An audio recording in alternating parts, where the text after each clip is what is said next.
گەرم و گەشترین سڵاوەکانتان پێشکەش بێت بینەرانی خۆشەویستی تەلەڤیزیۆنی کۆمەڵە. خۆشحاڵین لەوەی کە جارێکی تر لە بەرنامەی ئێمە و بینەرانەوە دەبینە میوانی ماڵەکانی ئێوەی خۆشەویست. هیوادارین کە لە هەر کوێیەکان ساغ و سڵامەت بن و مەجالی ئەوەشتان هەبێت تا بە کۆتایی ئەم بەرنامەیەش لەگەڵمان بن.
شيرينا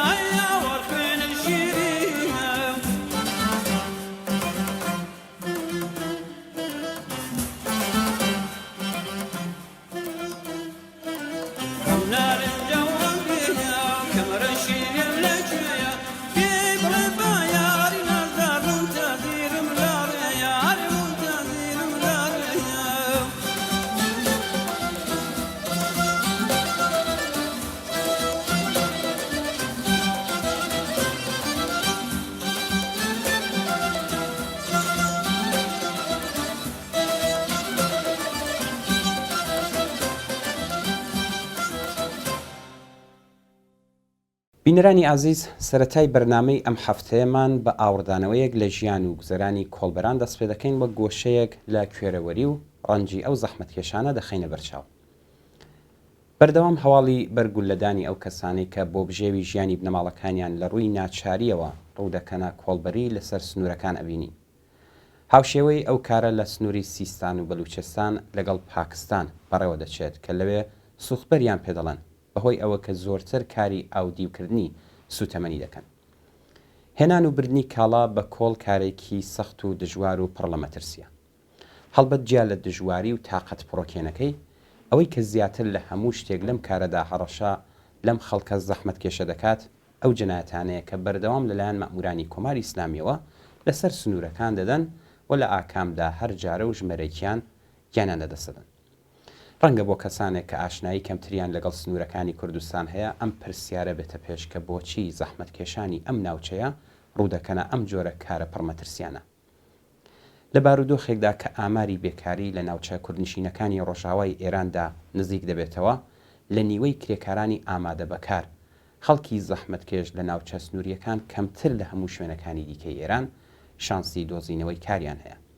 ژمارەیەکی زۆری خەڵکی ئەم ناوچانە لە ڕووی ناچاریەوە و بۆ دابینکردنی لانی کەمی پێداویستەکانی ژیان ڕوودەکەنە ئەم جۆرە کارانە و کوێرە ڕێگا سەختەکان و مەیدانەکانی مین و کەمینگا جۆراوجۆرەکانی نێوان پایەگان نظامیەکان کە هەر کامە و وەک مەیدانێکی مەرگ بە حساب دێت بە دڵەڕاوکێوە تێپەڕ دەکەن و بارێکی قورس بە هەزاران ترس و هیواوە چەندین کاتژمێر بە کۆڵەوە دەگرن تا بەڵکو لەم ڕێگایە توانی بێتیان پێداویستەکانی ژیانی خۆیان و بنەماڵەکانیان دابین بکەن. ئەم زەحمەتکێشانە بۆ زەمانەتکردنی درێژەی ئەم کارە پڕ لە مەترسیەش دەبێت بەکردەوە توانی بێتیان لە هەر بارودۆخێکدا کۆڵەکان بۆ بازرگانەکان بە سڵامەتی بگەێننە مەقسەد. تەنیا لە ئەوە بارودۆخێکدایە کە لە بەرامبەر کارە پڕمەترسی و مەرگبارەکەیاندا کرەیەکی کەم وەردەگرن. لە نێو کۆڵبەرەکاندا کوڕ و کچی تازەلاوی کەمتر لە 15 ساڵ و ژن و پیاوی پیر و بە ساڵاچووی بانتر لە 65 ساڵیش بەرچاو دەکەوێت. ژمارەیەکی زۆر لە کۆڵبەرەکان و ئەوانەی کە لەسەر سنوورەکان خەریکی کاری گۆستنەوەی کەلوپەلن لە ڕاستیدا هێزی کاری کرێگرتەی ئەو بازرگان و دەڵاڵانن کە بە دەفتەر و دەستەکەی کە لە شار و دێهاتە سنوورەکانیاندا هەیە هێندێک کاڵا کە لە خاڵێکی سنوورەوە ڕەوانە دەکرێت وەردەگرن و زۆرترین قازانجیش بەبێ ئەوەی هیچ مەترسیەک هەڕەشیان لێ بکات دەخەنە گیرفانیانەوە و کرەیەکی کەمیش ئەدەن بە کۆڵبەرەکان. بەڵام ئەم کارە لە زۆر حاڵەتدا بە هاسانی تاو نابێت. جیا لە دژواری و سەختبوونی کارەکە هێزە سنوورە پارێزەکانی کۆماری ئیسلامیش بە شێوەی جۆرا و جۆر ئەو خەڵکە زەحمەتکێشەی کە لە ڕێگای کۆڵبەریەوە دەژین ئەزیەت و ئازار دەدەن، باجیان لێوەردەگرن، کەلوپەلیان تاڵان دەکەن و هەرجار ناجارێکیش بە مەبەستی پێکهێنانی کەش و هەوای ترس و نائەمنی لە ناوچەکەدا دەیان دەنە بەردەستڕێژی گولە و دەیان کوژن. ئەو کاڵانەی کە تاڵان دەکرێن لەلایەن دەڵاڵەکان و کەسانی سەر بە ڕژیمەوە لە بازاڕەکانی سەر سنووردا سەر لە نوێ دەفرۆشێنەوە. گەلێک جار ئەو کۆڵبەرانەی دەکەونە کەمینە ناچارن بۆ ڕزگاربوون لە دەست باجگیرانی هێزی ئینتیزامی لە پایەگا و لە ڕێگای سنووریەکان بەشێک لە داهاتەکەمەکەیان لە بری ڕزگاربوونی خۆیان بە بەرتیل بدەن بە بەکرێ گیراوانی حکوومەتی. بەڕاستی ئەمە پیشە نییە، ئەمە کۆڵمەرگیە. نەفرەت لەو ڕژیمەی کە خەڵکی ئەم وڵاتی گەیاندۆتە ئاستێک لە بەڕێوە چوون و ژیان کە بەم جۆرە نانی مەمرەومەژی ڕۆژانەی خۆیان لە قوڕگی شێر بێنە دەرێ.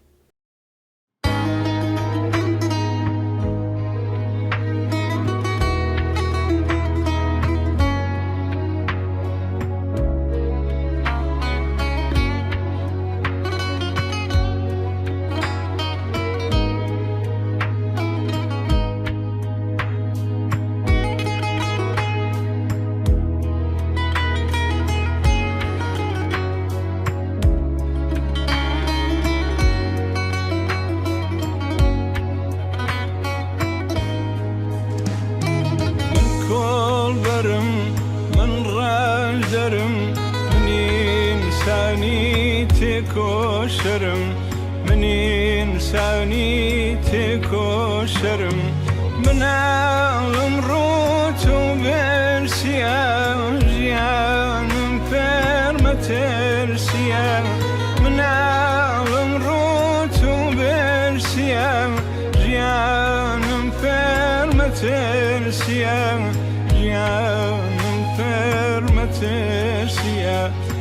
کۆڵ بەرم من ڕاش دەرم منی ئینسانی تێکۆشەرم منی ئینسانی تێکۆشەرم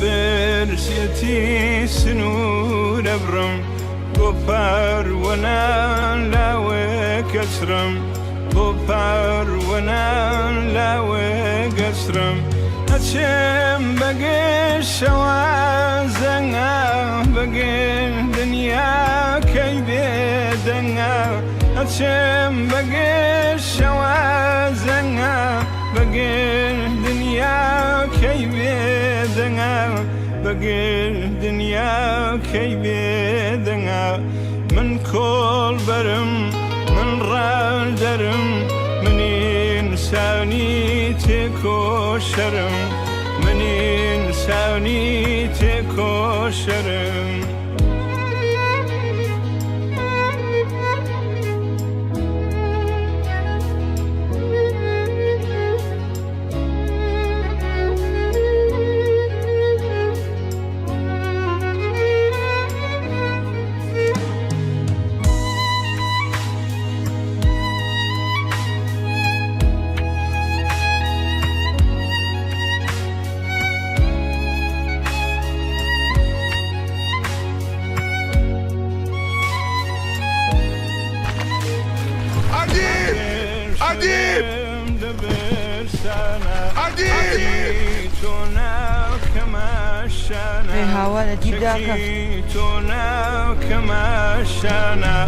لسر بفريان بختكم أما رمزينتا وكم لسر بفريان بختكم أما رمزينتا وكم أما رمزينتا وكم من كل برم من راج درم من إنساني تكوشرم من كل برم من راج درم من إنساني تكوشرم من إنساني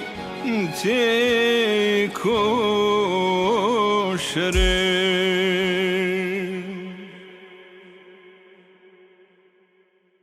بینەرێکی خۆشەویستمان بە ناسناوی زرێبار لە مەریوانەوە بابەتێکی سەبارەت بە تەقینەوەی بەردەوامی مین لەو ناوچەیە و قوربانی بوونی مناڵان و جوتیاران و کاسبکارانی سەرسنوور کە لێ دەکەوێتەوە بۆ ناردوین کە بە سپاسەوە لەو ئازیزە بۆتانی دەخوێنمەوە. تەقینەوەی من لە ناوچە سنووریەکانی ڕۆژاوای ئێران ڕووداوێکی تازە نییە. بە شێوەی مامناوەنجی هەموو ساڵێک دەیان ڕووداوی لەم چەشنە ڕوودەدەن کە قوربانیەکانی بریتین لە مناڵان زەحمەتکێشانی لادێک کە لە کاتی کشت و کاڵ و کۆربەرانی سەرسنوور. بە پێی دانپێدانانی کاربەدەستانی حکوومەتی نزیکەی 16 ملیۆن مینی چاندراوی شەڕی ئێران و عێراقەیە کە کۆنەکراوەتەوە و ڕوبەڕووی 6 ملیۆن هکتار لە ناوچەکانی ڕۆژاوای ئێران مەیدانی ئەم مەترسیە سام ناکەن. 4 ملیۆن هکتار ئەم بۆ سەمەرگە لە ناوچە شاخاویەکانی ئۆستانەکانی کرماشان، کوردستان و ئازەربایجانی ڕۆژاوا هەڵکەوتووە. کۆماری ئیسلامی نەک هەر هیچ هەوڵێک بۆ پاکردنەوەی مەیدانەکانی مینی پاشماوەی شەڕی 8 ساڵەی ئێران و عێراق نادات، بەڵکو ڕێگریشە لەوەی کە ڕێکخراوە خێرخواز و نێونەتەوەیەکان بۆ ئەو مەبەستە بێنە کوردستان و لەم بارەوە یارمەتی خەڵک بدەن. بەڵام کێشەکە تەنیا ئەوە نییە. ڕژیمی ئیسلامی نەک هەرمینەکانی شەڕی کۆنەپەرستانەی ئێران و عێراق کۆناکاتەوە، بەڵکو بەردەوام خەریکی چاندنی مینی تازەشە. کۆماری ئیسلامی ئێران یەکێک لەو چەند وڵاتەی جیهانە کە ئامادە نییە پەیماننامەی نێودەوڵەتی تایبەت بە قەدەغەبوونی بەکارهێنانی مینی دژە نەفەر ئیمزا بکات. ئەو کەسانی کە جمهوری ئیسلامی سەرەڕای ئەو هەموو مەترسیەی کە لە شەڕی کاولکاری ئێران و عێراق بەجێماوە بە چاندنی مینی تازە ڕێگایان لێدەگیرێ. زەحمەتکێشانی کۆڵبەران کە بەهۆی بێکاری و هەژاری ناچارن گیانیان لەسەر بەری دەستا بنێن و بە پەیداکردنی بژێوێکی مەمرە و مەژی ڕێگای مان و نەمان بگرنە بەر، خەڵکی زەحمەتکێشی ئاوایە سنووریەکانن کە بە ڕەنجی شانیان ژێوی خۆیان بە کشت و کاڵدابین دەکەن و ئەوەندە ئیمکانیان نییە کە بتوانن دەست لەو زەویانەی کە مەترسی مینیان تێدایە هەڵبگرن. زەحمەت کێشانێکی بێکار و هەژارانن کە بە کۆکردنەوەی گیا و گوڵی بەهاری ژیانی هەژارانیان دابین دەکەن. منداڵانێکن کە لە جیاتی بەهرەمەندبوون لە شوێنی تایبەت بۆ کایەکردن و حەوانەوەیەکی بە ئاسوودەی و بەبێ مەترسی لەگەڵ دایک و باوکەکانیان لە بەیانیوە تا ئێوارێ ڕوو دەکەنە مەزراکان و بگرەکاریش دەکەن و بەم جۆرەی کە لە ئاوایی نەشکاشی مەریوان ڕوویدا دەبنا قوربانی. بەڕاستی تەکلیفی ئەو خەڵکە لەگەڵ ئەو ڕژیمە کە هیچ بوارێکی ژیانی بە ئاسوودەی و بەبێت لە ڕاوکێ بۆ نەهێشتونەتەوە چییە؟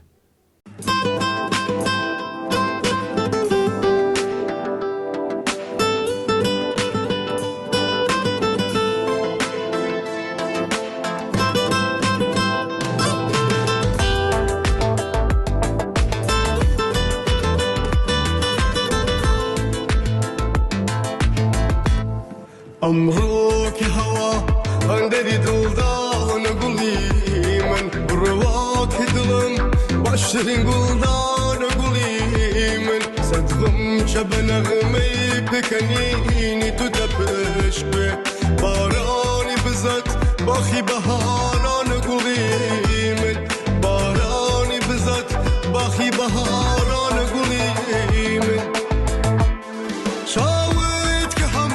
جوانی خدای گرسو تو باوش لیو باوشی چاوی منابه واه نقولی من باپیک هوا بفرین و بابی عند سنور آمد یوین من بدهلا نقولی من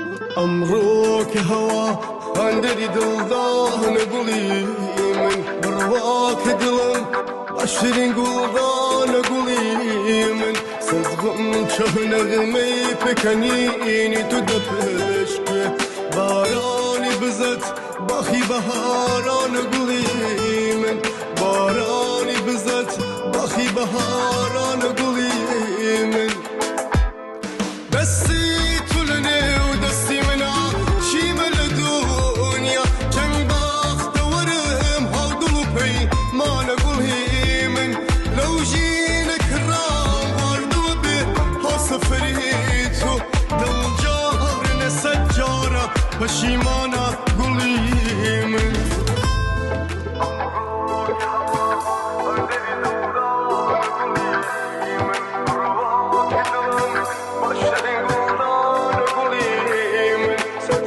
شبنا غمي بكنيني تدبش به باراني بزت باخي بهارا نقولي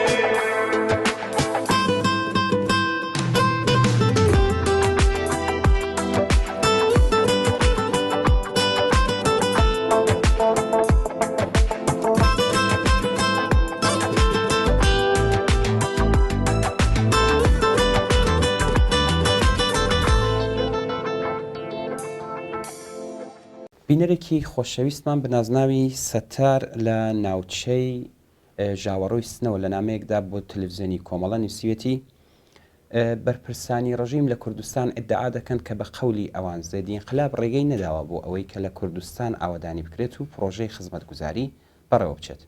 هەڵبەت ئەمە قسەیەکە کە کاربەدەستانی ڕژیم بەردەوام دووپاتی دەکەنەوە و لەو ڕێگەیەوە دەکەوێتە سەرزمانی ئەم و ئەویش. باش وایە کە لە تەلەڤیزیۆنی کۆمەڵە و بەرامبەر بەم جۆرە تەبلیغاتە ڕوونکردنەوەی بدرێت. کاک سەتاری بەڕێز، گەڕای سپاس بۆ نامەکەت. ئەوەندەی کە لە مەجای ئەم بەرنامەیەدا بگونجێ هەوڵ دەدەین سەبارەت بەم داوای ئێوە بدوێن. گومان لەوەدانە کە بەرپرسانی ڕژیم لەم بابەتەوە درۆ دەکەن. ئەوە تا چەند ساڵێکی شەرجم و جۆڵی ئەوتۆی پێشمەرگانە نییە. ئەی کوا پرۆژەی خزمەتگوزاری و ئاوادانکردنەوە. مەسەلەکە لەوە قوڵترە. واقعیت ئەوەیە کە کوردستان یەکێک لەو ناوچانەیە کە بە ئەنقەست و بە پێی سیاسەتێکی ستەمکارانە لە ڕووی ئابووریەوە دواکەوتوو ڕاگیراوە. لە هەموو بابەتێکەوە کوردستانی ئێران واتە هەر سێیان چوار ئۆستانە کوردنشینەکەی ئێران لە زۆمرەی دواکەوتوترین ئوستانەکانی ئێرانن. ئەم سیاسەتە هەم لە زمانی ڕژیمی پاشایەتی و هەم لە زمانی ڕژیمی ئیسلامیشدا هەر بەردەوام بووە.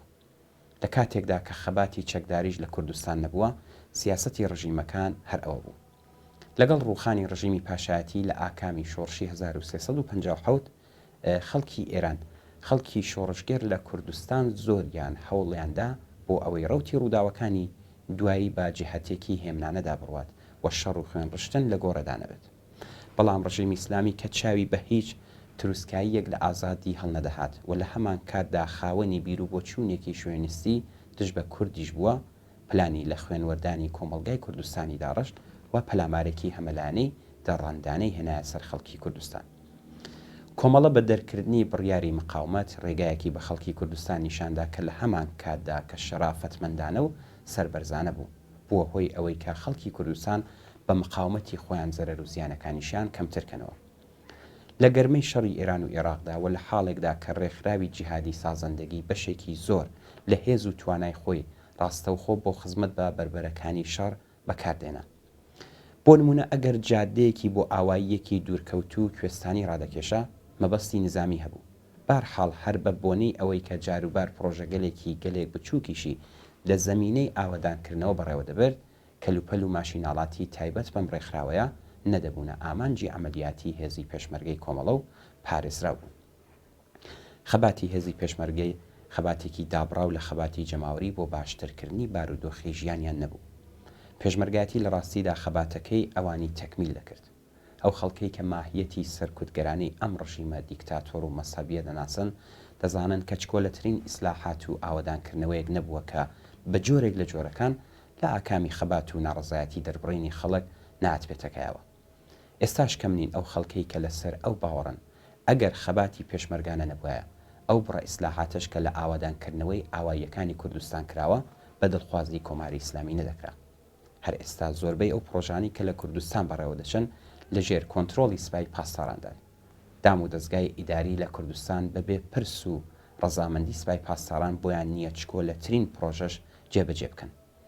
سوپای پاسداران خۆی ڕاستەوخۆ خەریکی بەعزەکارێک کە پێش ئەوەی ئامانجی چارەسەری دواکەوتووی ئابووری کوردستان بێت بە شوێن قازانج کۆکردنەوەدایە و هەر پرۆژەیە کە قازانجێکی بە لێشاو نەخاتە کیسەی سوپای پاسدارانەوە جێبەجێ نابێت.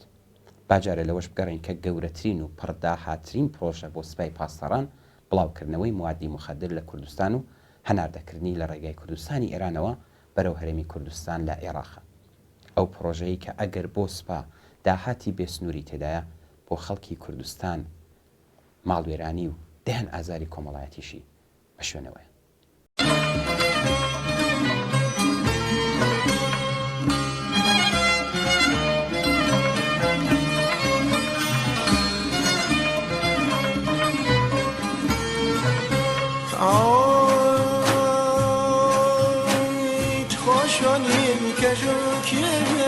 شمشالك بقراليو ركينا دشت كسار بو سيراني باغيسيو ركينا دشت كسار بو سيراني باغيسيو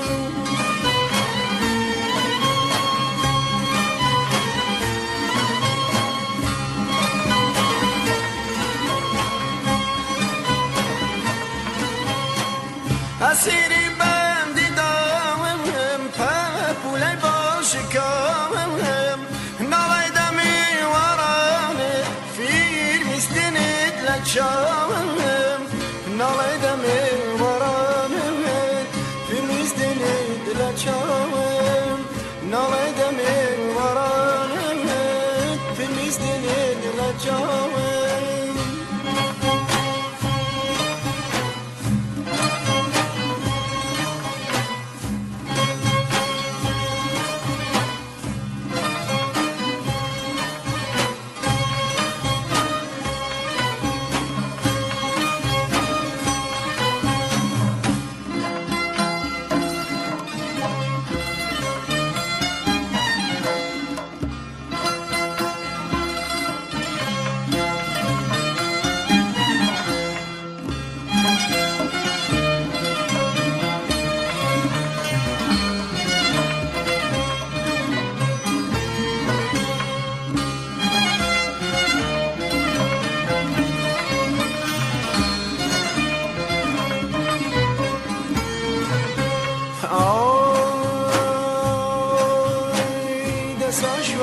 چه جوانم لم دشت و لم کیوانم بسازی دل بخینین ام بستوام دیلانم بسازی دل بخینین ام بستوام دیلانم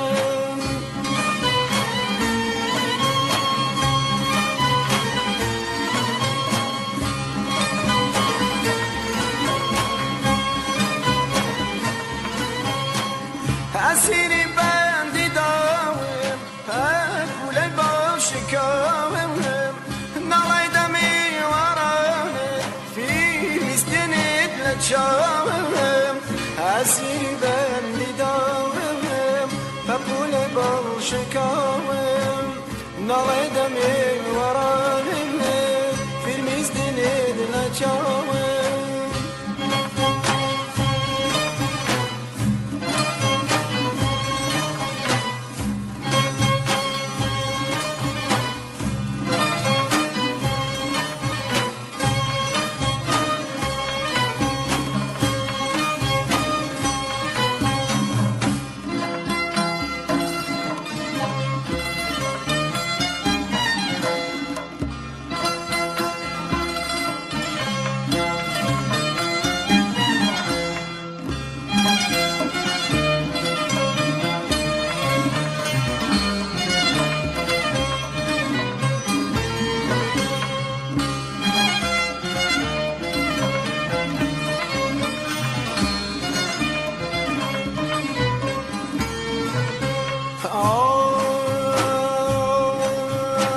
شوال لقل قلامش أكوم بسر بتوش جلوي جاني سات شعره بو عمي قبراني بيش جلوي جاني سات شعره بو عمي قبراني بيش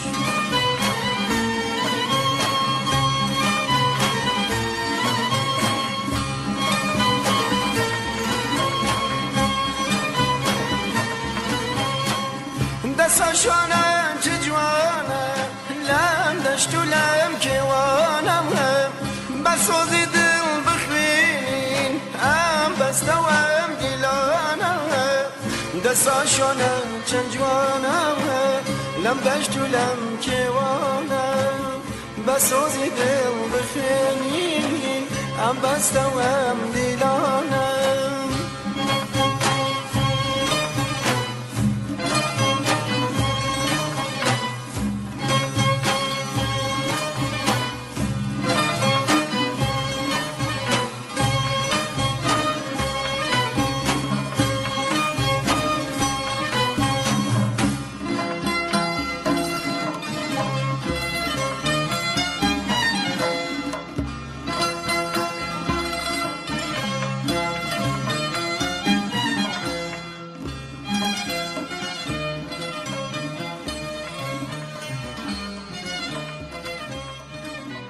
بینەرانی ئازیز ساڵی خوێندن دەستی پێکردو ئەم ساڵیش وەکو هەموو ساڵانی ڕابردوو ژمارەیەکی زۆر لە منداڵانی ئەو وڵاتە نەیانتوانی درێژە بە خوێندن بدەن بەڕاستی جێگای شەرمەزاریەکە لە سەدەی 21ەمدا لە ئێرانی ژێردەسەڵاتی کۆماری ئیسلامیدا زیاتر لە 4 میلیۆن منداڵ لە خوێندن بێبەشتە بن بەڵام ئازارەکە لەوەش زۆرترە ئەم منداڵانی کە لە ڕێگای مەدرسەیان لێداخراوە ڕوودەکەنە کوچە و کۆڵان و بازاری کارەوە لێرەدایە کە بەدەیان نەهامەتی کەمینی بۆداناون ئەوان تەنیا بەدەست بێبەشبوون لە خوێندنەوە ئازار ناکێشن بەڵکو مەترسی گیرۆدەبوون بە ئێعتیاد و دەیان نەخۆشی جەستەیی و ڕۆحیان لەسرە و دەیان جۆر تاقمی جەنایەتکاری وەک فرۆشیارانی موادی مخەدر تەڵایان بۆدایانەوە شان بەشانی ئەم باندانە پۆلیس و تەنانەت شارەداریش ئەوان وەک کەسانێک تەماشا دەکەن کە نەزم و جوانی شار تێک دەدەن و بە دووەداچوون و لێپێچینەوەیان لەگەڵ دەکرێت بێگومان تاقمی دەسەڵاتدار لە ئێران کە هەموو سەروەت و سامانی ئەم وڵاتەی لەبەردەستایە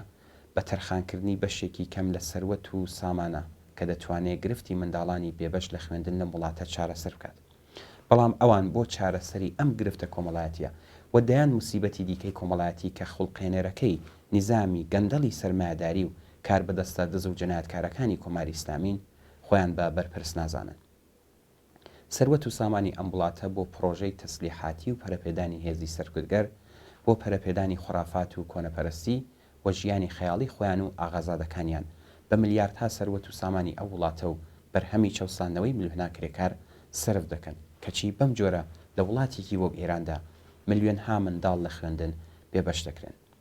ئەم بارودۆخە چارەیەکی هەیە بێجگەلەوەی کە کۆمەڵانی بێبەش و چەوساوە دەست لە دەست و پشت لە پشتی یەک بۆ ڕووخاندنی ئەم ڕژیمە تێکۆشن.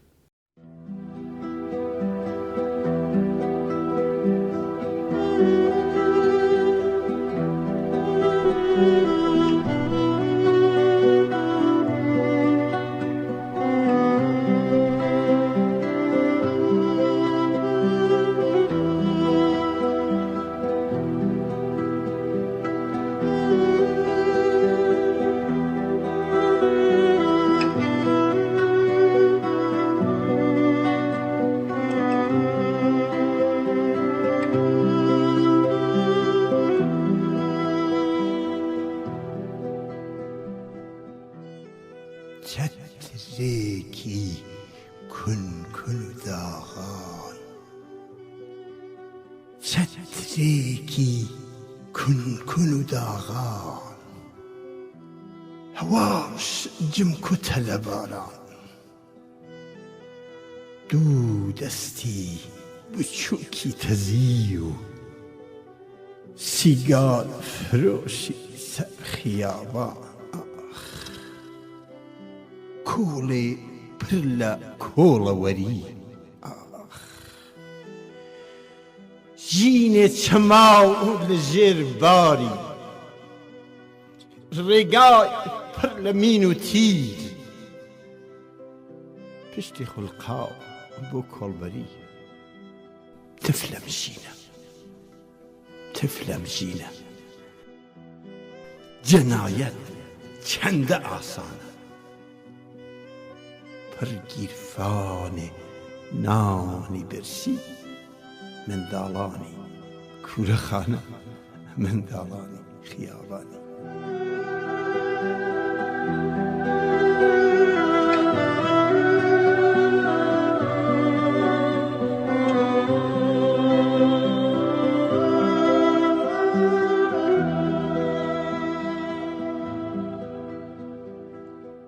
پڕکارتنێ خەوی شکاو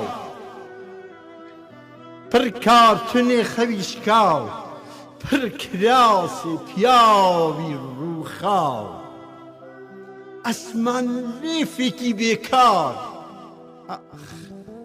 تادێ لە نەفەس جێماو هەرشەوگریان پڕ بە باوێش بۆنی چەندین پیاوی سەرخۆش مشتێ پارە پڕ لە جنێ و لەش فرۆشێکی چارەڕەش لەش فرۆشێکی چارەڕەش تفلەم ژینە تفلەم ژینە چەندە جەنایەت ئاسانە پڕگیرفانێ نانی برسی منداڵانی کوورەخانە منداڵانی خیابان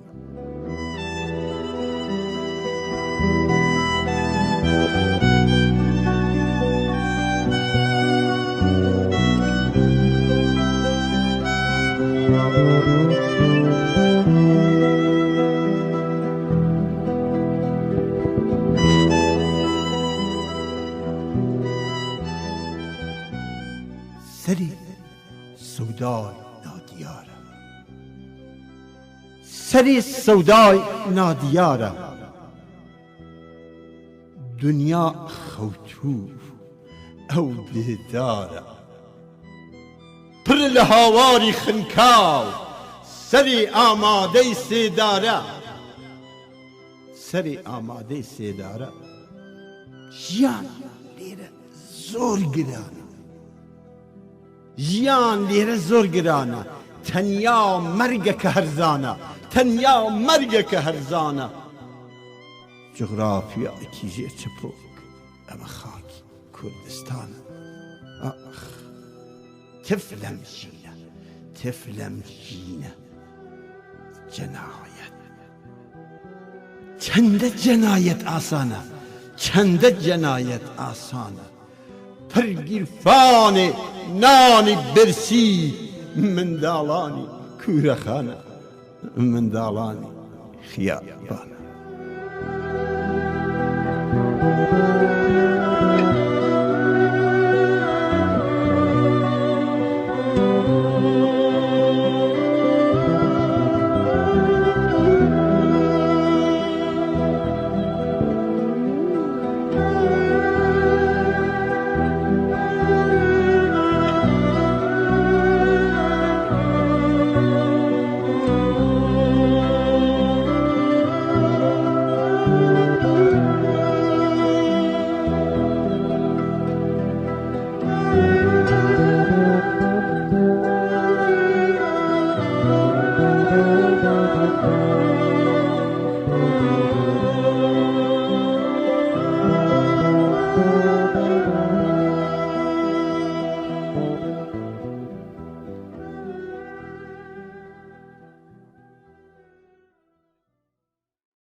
ئاماری ڕوودانی شۆنی کار بەردەوام لە زیادبوونەوە هۆکارەکەشی ئەوەیە کە خاوەنکار و سەرمایەدار ئامادەنین بۆ ئەو مەبەستە هەزینەی زیاتر خەرجکەن و ئەمنیەتی شۆنی کار بەرنەسەرێ.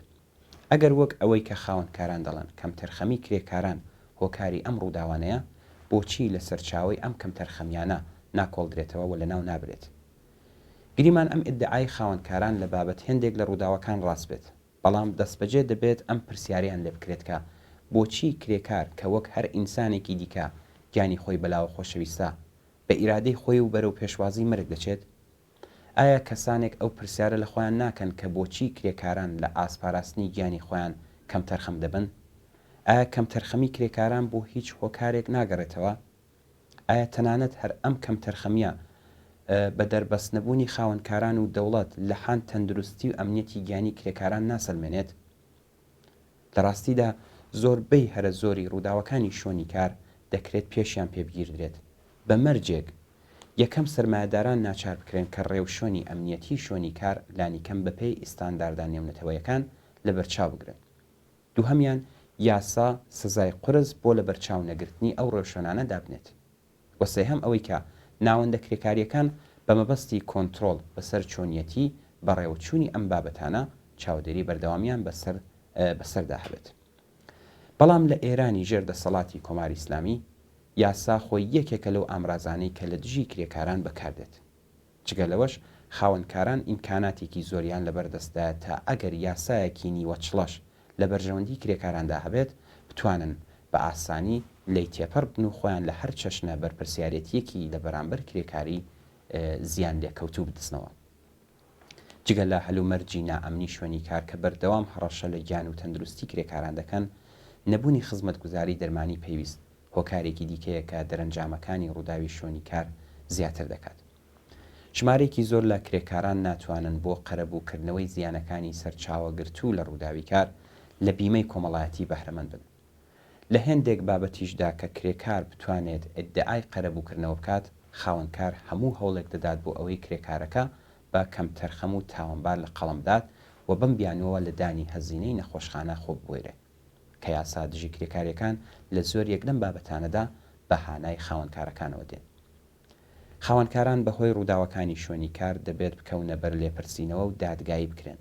تاوانی خاوەنکار لەم بوارەدا بە جنایەت دێتە ئەژمار.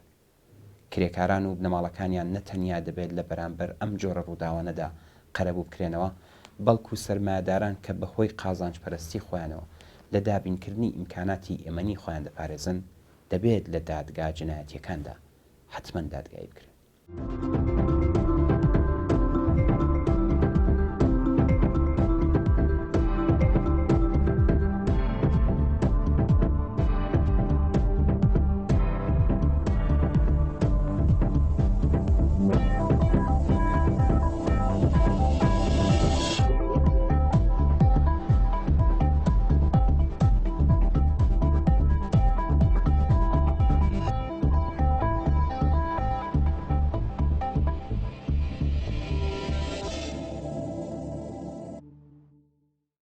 زۆر بەداخەوە ئاگادار کراینەوە کە ڕۆژی چوارشەممە 28 ڕەزبەری 1400 هەتاوی کاگ ڕەشید سابرنیە برای هاوڕێی گیان بەختکرد و سەلیم سابرنیە فەرماندەی گوردانی 22 ورمەی خەڵکی گوندی قایر لە ناوچەی مەرگەوەڕ کۆچی دوایی کردووە. کاگڕەشید کەسایەتیەکی خۆشنێ و خۆشەویستی خەڵکی ئەو ناوچەیە بوو. بەداخەوە ماوەیەک لەوە پێش تووشی پەتای کۆڕۆنا بوو و ڕۆژی چوارشەممە بۆ هەمیشە ماڵاوی یەکجاری لێکردین. ئێمەش لە تەلەڤیزیۆنی کۆمەڵەوە پڕ بەدڵ سەرخۆشی خۆمان ئاڕاستی بنەماڵەی کاگڕەشید سابرنیا و هەموو خزم و دۆستان بە تایبەت گوندی قایر و ناوچەی مەرگەوڕ دەکەین و خۆمان بە شەریکی خەمیان دەزانین. یادی ئازیزی بەرز و بەڕێز بێت و ڕێگای بەردەوام.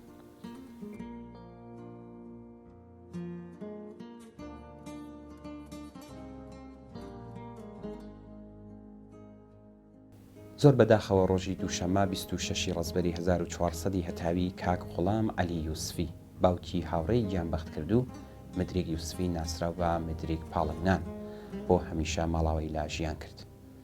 کاک غوڵام کەسایەتیەکی خۆشنێ و خۆشەویست و جێگەی متمانەی خەڵکو و ئەو ناوچەیە بوو. زۆر بەداخەوە کاک غوڵام بەهۆی پیری و بەساڵاتچووی لە تەمەنی 90 ساڵیدا دڵە گەورەکەی لە لێدان کەوت و بۆ هەمیشە بەجێ هێشتی. تەرمی ئازیزی کاک غوڵام لە شاری کامیاران ئەسپەردەی خاکرا. ئێمەش بەم بۆنەوە لە تەلەڤیزیۆنی کۆمەڵەوە پڕ بەدڵ سەرخۆشی دەکەین لە بنەماڵەی ئازیزی کاک غوڵام و هەموو خزم و دۆستانی کاک غوڵام بە تایبەت لە ئاوایی پاڵنگان. یادی ئازیزی بەرز و بەڕێز بێت.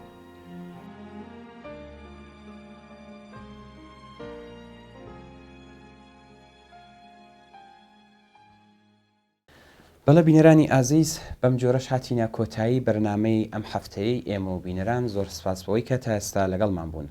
چاوەڕێی نامە و ئیمەیل و پەیوەندیەکانی تری تەلەفۆنی ئێوەین. بۆ هەرچی زۆرتر ڕازانەوەی بەرنمەکەی خۆتان پەیوەندیمان پێوە بکەن و پەیام و ڕاوبۆچوونەکانتان باس بکەن. هەر شاد و بەختەوەر بن و ماڵەوە.